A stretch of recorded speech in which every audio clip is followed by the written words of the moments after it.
jadi tanggal 14, tanggal 20, nah itu perlu diwaspadai ya. Terus selanjutnya ada lama menstruasi lebih dari 7 sampai 8 hari. Jadi ini jumlah normal hari kita menstruasi itu hanya 1 minggu sampai 8 hari saja. Yang ketiga ada kurangnya aktivitas fisik. Jadi kalau teman-teman mungkin kurang berolahraga itu juga dapat berpengaruh pada rasa nyeri saat dysmenorrhea ini. Yang keempat ada stres dan kelelahan. Saat teman-teman stres, pernah nggak merasakan kalau teman-teman itu lagi stres, nyeri haidnya itu makin sakit gitu? Nah, itu juga salah satu faktor risiko dari adanya dysmenorrhea ini. Kemudian ada pola tidur yang tidak teratur. Di sini ada yang pernah begadang, ada setiap hari kah, atau gimana? Itu juga perlu diwaspadai ya, karena itu juga termasuk dalam faktor risiko dari dysmenorrhea.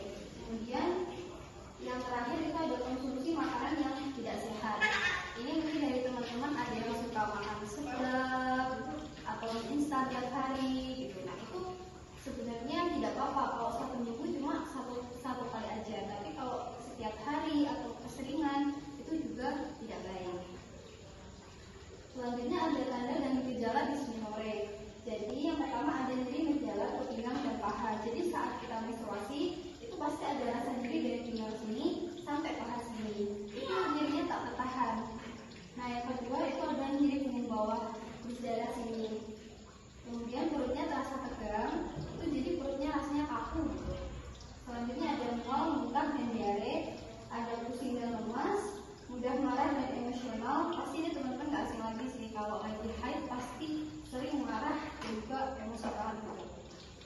Selanjutnya ada gangguan tidur dan sulit berkonsentrasi. Nah, terus gimana sih cara mencegah dysmenorrhea? Jadi bisa teman-teman lihat yang pertama adalah kompres hangat. Kenapa sih harus kompres hangat?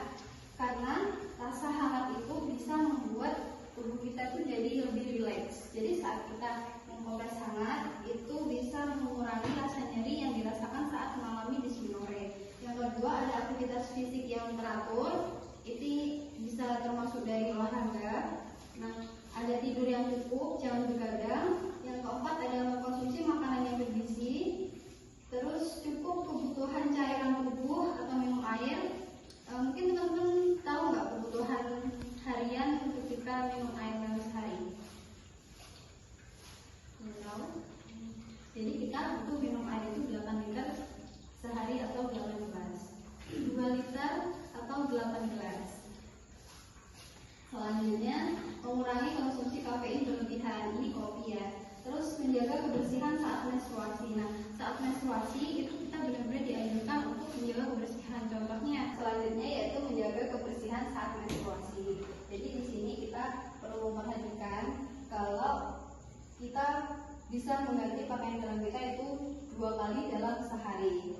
Nah, yang terakhir ada rutin melakukan stretching exercise. Nah, ini salah satu latihan yang akan kita contohkan hari ini. Jadi cara yang pertama yaitu dengan melakukan William Flexi Exercise namanya. Ini ada gambarnya. Yang pertama itu ada pelvic tilt, partial sit up, single knee to chest, double knee to chest, hamstring stretch, hip flexor stretch, dan squat.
Jadi latihan selanjutnya itu adalah cat strap exercise. exercise. Jadi gerakan yang pertama itu posisinya kayak gini, terus kayak gini aja. Terus ini kepala, badan, dan juga tangannya didorong ke depan. Ini sampai mentok ya. Nah, ini dihitung juga berapa detik. Bisa coba.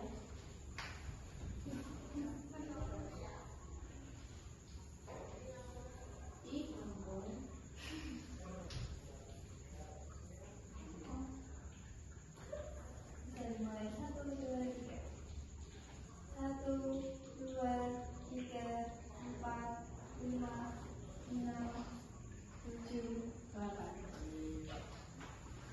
Yang selanjutnya yaitu posisinya telentang dan ini kayak gini, terus tangannya gini. Ini ditahan 8 detik juga.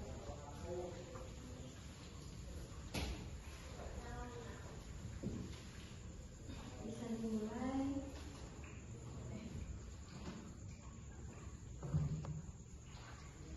1, 2, 3.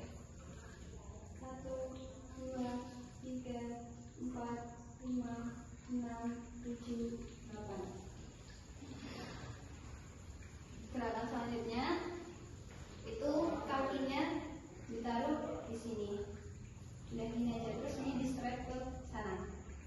Kita gerakin ke sana. Bisa dimulai. Aku kayaknya nih sebelah. Apa? Jangan aja. 1, 2, 3. 1, 2, 3, 4, 5, 6, 7, 8. Yang selanjutnya itu sama kayak tadi, tapi kaki satunya diangkat. Jadi kayak gini.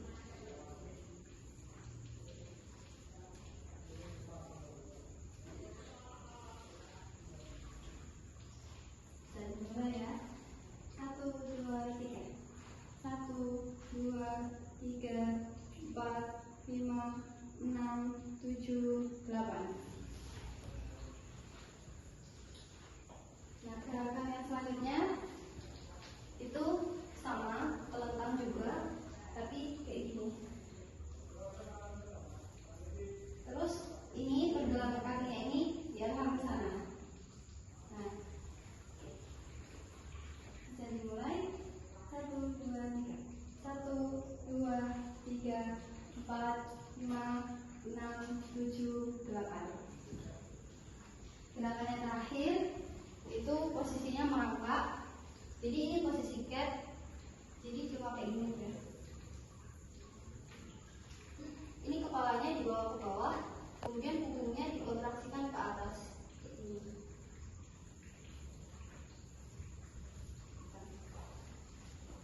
Bisa dimulai. 1, 2, 3. 1, 2, 3, 4, 5, 6, 7, 8. Jadi itu beberapa rangkaian exercise yang bisa dilakukan di rumah saat kita merasakan nyeri karena adanya dysmenorrhea.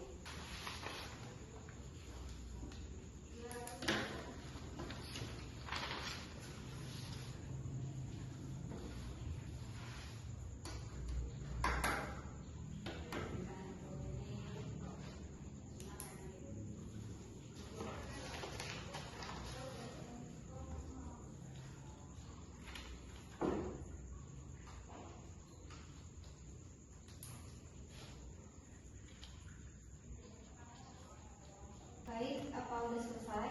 Sudah, ditutup aja.